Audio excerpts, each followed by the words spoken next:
Terima kasih kepada Fakultas Hukum Universitas Pancasila dan juga rekan-rekan dari BNI dan dari Mulako yang selalu mendukung kegiatan-kegiatan KBRI dan untuk teman-teman PMI. Jadi kita akan mulai aja langsung sharingnya ya. Jadi saya mau undang ke atas Bapak Adnan Hamid dan juga Bapak Hasbullah.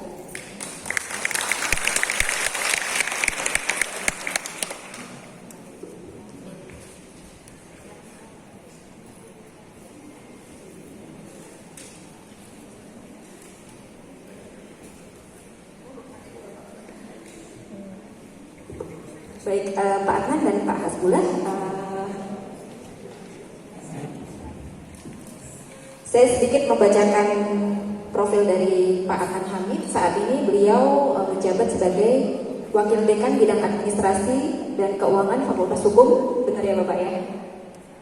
Kalau lihat dari karya-karya dan ininya sudah banyak banget. Jadi nanti mungkin kita bisa tampilkan profilnya di belakang saja ya Bapak ya, biar kita waktunya bisa lebih efektif. Kemudian untuk Pak Hasbullah, oh ini yang tadi dikenalkan muda dan ganteng ya Pak Dubes Edi ya. Baik, Pak Hasbullah juga sangat banyak untuk recognition yang sudah diterima. Jadi teman-teman hari ini manfaatkan sebaik-baiknya waktunya untuk menanyakan hal-hal yang masih ingin diketahui tentang topik kita hari ini. Saat ini beliau menjabat sebagai ketua, apa singkatannya itu Bapak? Lembaga Konsultasi dan Bantuan Hukum. Wah, keren banget namanya. Selamat datang Pak Adnan dan Pak Hasbullah. Baik Bapak, untuk sesi sharing kita kali ini masing-masing mungkin bisa menyampaikan informasinya sekitar 15 menit. Memungkinkan? Baik, siapa duluan Pak Adnan? Baik, saya persilakan Bapak. Monggo. Bismillahirrahmanirrahim. Assalamualaikum warahmatullahi wabarakatuh. Waalaikumsalam. Pak Dubes, pertama-tama tentu saya ingin mengucapkan puji syukur Pak Dubes. Puji syukur pertama kita sampaikan kepada Tuhan Yang Maha, karena pada pagi hari ini kita masih diberikan nikmat sehat. Terima kasih kepada Pak Duta Besar, Pak Dirjen, Ibu teman-teman, khususnya rekan-rekan mahasiswa dan teman-teman PMI. Saya ulangi, Assalamualaikum warahmatullahi wabarakatuh. Waalaikumsalam warahmatullahi wabarakatuh. Selamat pagi menjelang siang, salam sehat, salam sejahtera untuk kita semua. Amin. Tentunya saya ingin pada kesempatan pada siang hari ini kita sharing saja rekan-rekan PMI dan rekan-rekan mahasiswa. Tadi disampaikan oleh Pak Duta Besar bahwa banyak di antara rekan-rekan PMI yang juga punya kesempatan menjadi mahasiswa. Saya pikir persis seperti apa yang Pak Dubes sampaikan. Pak Dubes, di Fakultas Hukum Universitas Pancasila itu ada program mahasiswa namanya reguler khusus Pak Duta Besar. Reguler khusus itu adalah mahasiswa-mahasiswa yang memang bekerja, tapi tidak full online Pak Duta Besar. Jadi hybrid, jadi dilakukan online dan ada pertemuannya juga, memang ada offline-nya. Jadi kalau UT ini kan sepenuhnya online, sehingga di Universitas Pancasila belum boleh sepenuhnya online Pak Duta Besar, karena itu ada izin tersendiri seperti UT. Jadi kita tidak memiliki izin seperti itu, yang ada adalah hybrid.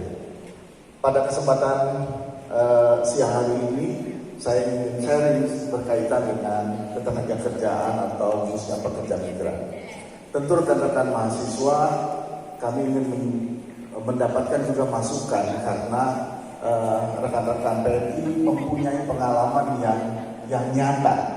Sementara kami berdua dengan Pak Hasbullah dan rekan mahasiswa ingin sharing mendapatkan bagaimana perlindungan buat PMI khususnya di Singapura.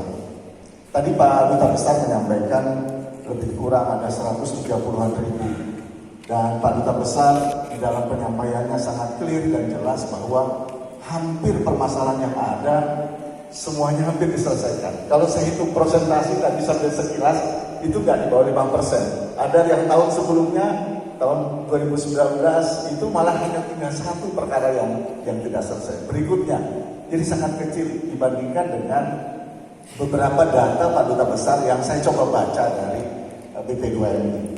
Nah, oleh karena itu saya berpikir tadi malam dengan Pak Hasbullah, barangkali permasalahan yang ada sangat sedikit. Barangkali permasalahan yang ada sangat sedikit dibandingkan dengan beberapa pekerja migran yang kebetulan tidak berada di Singapura tadi. Kita bagaimana mengenai perlindungan untuk pekerja migran ini? Nah, Bapak dan Ibu, bahwa saya mau mulai dasar daripada pemberian perlindungan buat pekerja migran ini.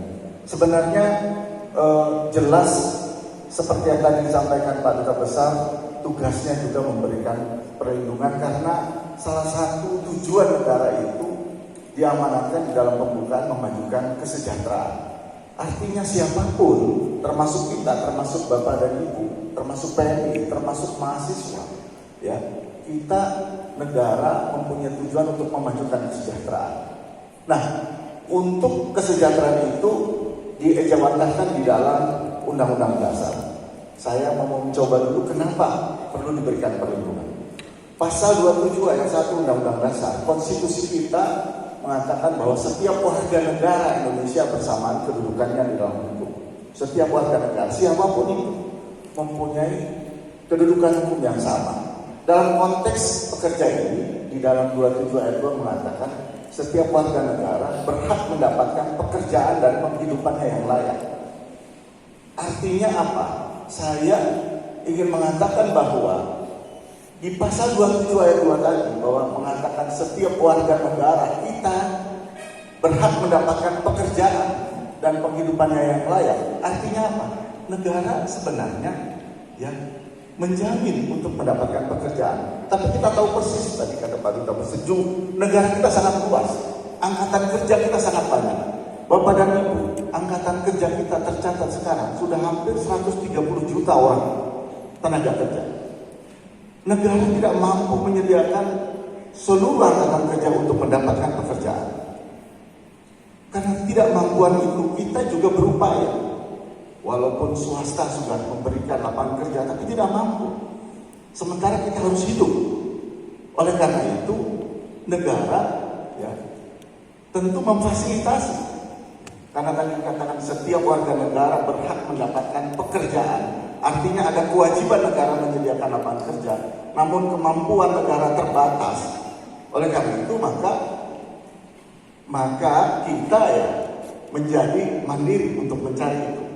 Kewajiban negara itu sebenarnya dituangkan di dalam konstitusi tadi. Selanjutnya di dalam pengejawantahan dari pasal 27 tadi dituangkan di dalam undang-undang ketenagakerjaan. Bapak dan Ibu, kita boleh masuk di dalam undang-undang ketenagakerjaan kita. Kita masih bicara mengenai peraturan perundang-undangan kita. Bapak dan Ibu, kita PNI adalah kita bekerja di luar negara. Di mana kita tahu ada semacam peribahasa ya Pak Dubes, di mana kita barangkali Pak Dubes ingat di mana kita berada, di situ langit dijunjung gitu ya Pak Dubes ya. Di mana bumi dipijak. Di mana bumi dipijak, di situ langit dijunjung. Jadi sebenarnya tidak ada aturan pun kita tahu persis itu culture atau budaya kita, budaya masyarakat kita. Jadi tahu persis, orang tua kita sudah mengatakan begitu. Jadi di mana bumi dipijak, di situ langit dijunjung. Kita tahu persis, kita tahu diri. Jadi ada aturan, tidak ada aturan itu kita sudah tahu diri bahwa kita seperti itu. Nah, di dalam pasal 27 tadi kita diberikan bahwa kebebasan untuk memilih pekerjaan. Memilih pekerjaan baik di dalam maupun di luar. Jadi memilih pekerjaan di sini menjadi haknya kita. Tapi tentunya disesuaikan dengan kompetensi yang ada. Tentunya disesuaikan dengan kompetensi yang ada. Nah, negara tadi karena kewajiban negara untuk menyediakan lapangan kerja, namun belum ada kemampuan secara keseluruhan karena jumlah tenaga kerja yang banyak, negara memfasilitasi dengan beberapa peraturan perundang-undangan. Nah, ini yang kita akan sharing di dalam kesempatan ini dengan Pak Hasbullah juga. Di dalam ketentuan sebelumnya, barangkali rekan-rekan mahasiswa, Bapak Ibu PMI, kita tahu persis ada ketentuan sebelumnya. Kalau di dalam ketentuan sebelumnya di Undang-Undang 39 tahun 2004, ya kan, tentang penempatan perlindungan tenaga kerja Indonesia di luar negeri yang sudah dihapus, yang sudah digantikan dengan 18 2017 yang sekarang kita berlakukan. Nah, di situ ya, di dalam Undang-Undang 18 2017 itu kita masuk ke dalam kategori pekerja migran. Kita tenaga kerja Indonesia yang bekerja di luar negeri, dulu penyebutannya seperti itu. Bekerja di luar negeri. Siapa saja ya, warga negara Indonesia tentu. Siapapun warga negara Indonesia bekerja di luar negeri, tentu dalam bekerja di luar negeri mengikuti prosedur yang ada tadi disampaikan. Kalau kita bandingkan dengan pekerja migran yang ada di Singapura ini, hampir semuanya, hampir keseluruhan prosedurnya diikuti. Tidak ada yang ilegal. Sehingga prosedur-prosedur yang ada dipenuhi. Ada proses penempatannya. Dan yang terakhir yang kita harus tahu pasti, hak dan kewajiban kita. Hak dan kewajiban kita ini ya dituangkan di dalam perjanjian kerja kita. Saya yakin Bapak dan Ibu, saya yakin semua termasuk PNI, termasuk juga rekan mahasiswa tahu persis hak dan kewajiban yang dituangkan di dalam pekerjaan migran tersebut yang diatur di dalam undang-undang. Sampai dengan tadi sudah juga disampaikan oleh Pak bahwa ada ketentuan-ketentuan yang lain yang nanti juga akan disinggung. Kita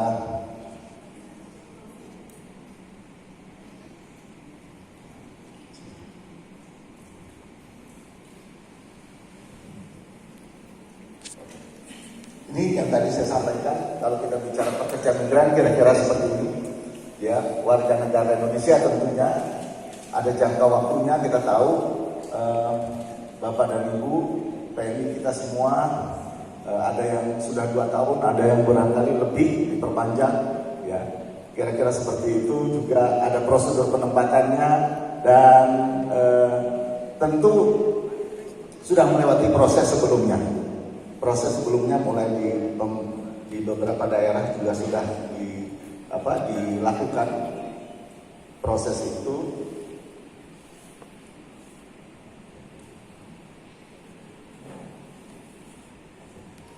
Ini persyaratannya kita sudah tahu persis.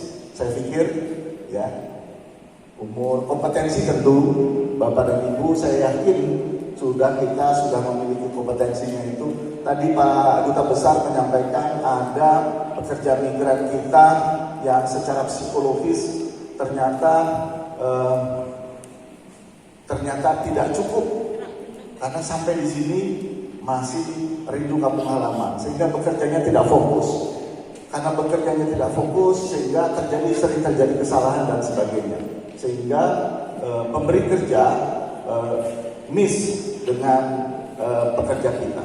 Nah, ini kadang-kadang problem yang kenapa di dalam undang-undang di samping syarat fisik tadi, umur dan sebagainya harus juga memenuhi syarat psikologis tadi.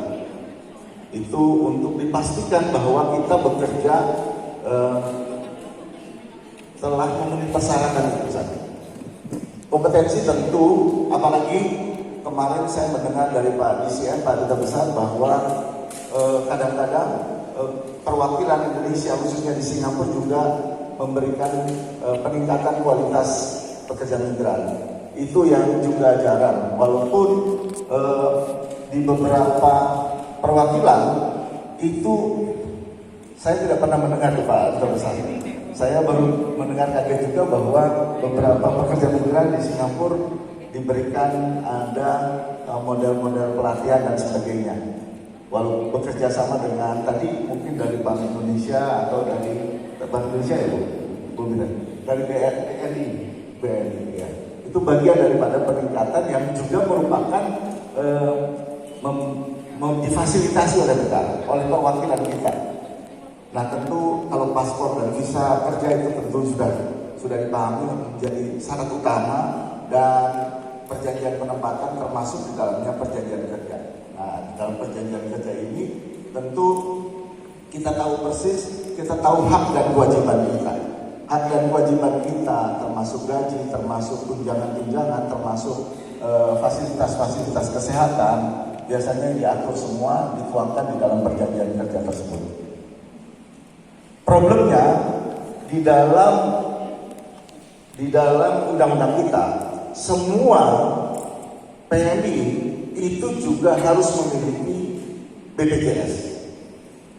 Saya tidak tahu apakah semua PMI di Singapura ini memiliki BPJS, karena di dalam undang-undang itu termasuk ya ada jaminan kecelakaan kerja, jaminan kematian, bahkan sekarang BPJS memperluas jaminan untuk hari tua. Ya, saya tidak tahu apakah semuanya sudah menjadi persyaratan ini sudah dipenuhi, karena di beberapa negara untuk hal yang seperti itu ada yang mereka tidak mengikuti prosedur itu, jadi unprosedur di sini tidak diikutsertakan di dalam BPJS, sehingga pada saat kembali ini termasuk problem juga dibandingkan dengan yang lain. Secara umum, Bapak dan Ibu, perlindungan siapapun itu, apakah dia pekerja migran ataukah bukan, itu menjadi kewajiban negara memberikan perlindungan. Tadi saya katakan, perlindungan dikelompokkan menjadi perlindungan secara ekonomis, secara sosiologis, ya kan? Perlindungan ekonomis secara dimaksudkan agar supaya kita pekerja migran dapat menikmati penghasilannya, baik untuk dirinya maupun untuk keluarganya. Saya lihat di Singapura sudah memiliki semacam upah minimum. Nah, upah minimum itu upah minimum yang layak. Layak di sini artinya kalau dalam katakan di undang-undang kita, maksudnya adalah agar supaya kita PMI dapat menikmati penghasilan, tidak hanya untuk kita, tapi juga untuk keluarganya. Itu maksud daripada perlindungan. Kalau perlindungan sosial, agar supaya kita pekerja migran atau PMI ya dihargai harkat dan martabatnya sebagai manusia. Di Indonesia juga sama. Pengaturan tentang jam kerja, pengaturan tentang jaminan sosial, pengaturan tentang cuti, itu bagian daripada perlindungan sosial. Jadi perlindungan ekonomis yang tadi dimaksudkan agar kita dapat menikmati penghasilan kita. Kalau perlindungan sosial agar kita dihargai harkat dan martabat kita sebagai manusia dengan adanya jam kerja yang diatur oleh undang-undang. Dan yang terakhir perlindungan teknis agar supaya kita terhindar dari segala bentuk kecelakaan dan penyakit kerja. Mungkin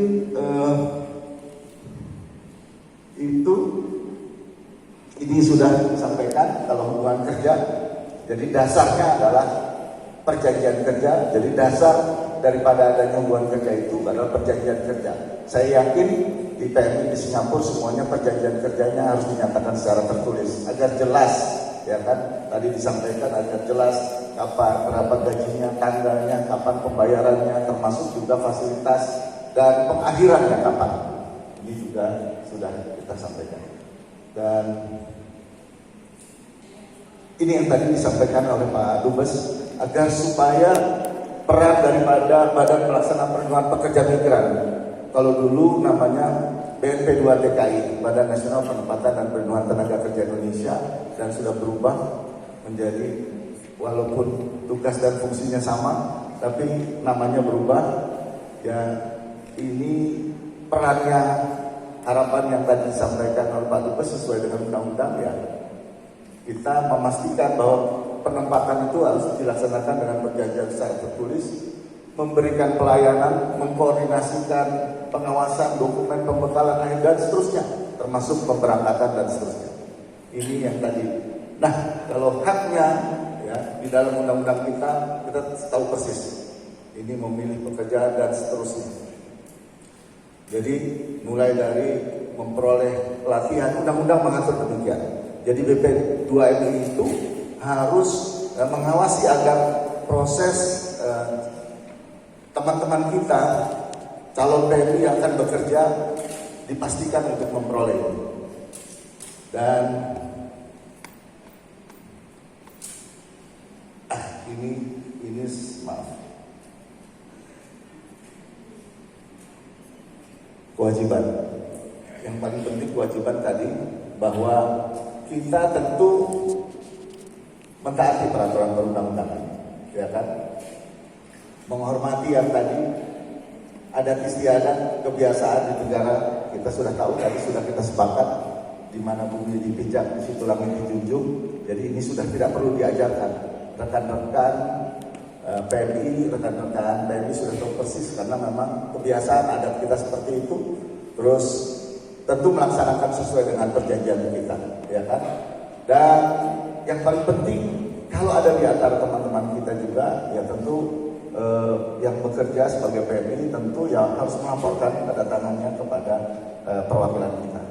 Ini haknya kalau keluarga kita bisa mendapatkan informasi ya, kepulangan, dan haknya menerima seluruh harta benda itu mudah-mudahan jangan, ya kan?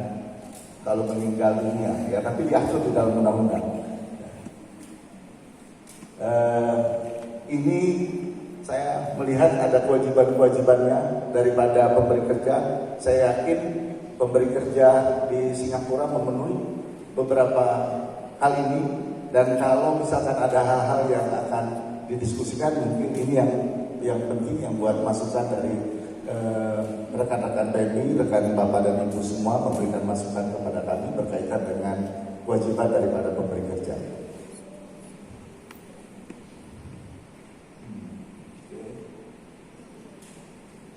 Ini saya pikir sudah tahu persis semua ya yang diketahui selama kita saya pikir Bapak dan Ibu, rekan-rekan semua sudah mengetahui persis yang perlu disiapkan selama di Singapura. Ya, yang paling penting kita jangan pernah menandatangani dokumen-dokumen yang kosong karena itu berkaitan dengan apapun itu. Itu catatan terpenting karena legal formal di dalam proses pembuktian itu menjadi penting. Jadi apapun itu, kalau Bapak dan Ibu kurang memahami, kita punya perwakilan kita di Singapura yang sangat terbuka. Saya pikir itu bisa dimanfaatkan. Ini sama, saya pikir sudah tahu hal-hal yang perlu dihindari, dan saya terima kasih, saya serahkan kepada rekan Hasbullah. Saya mohon maaf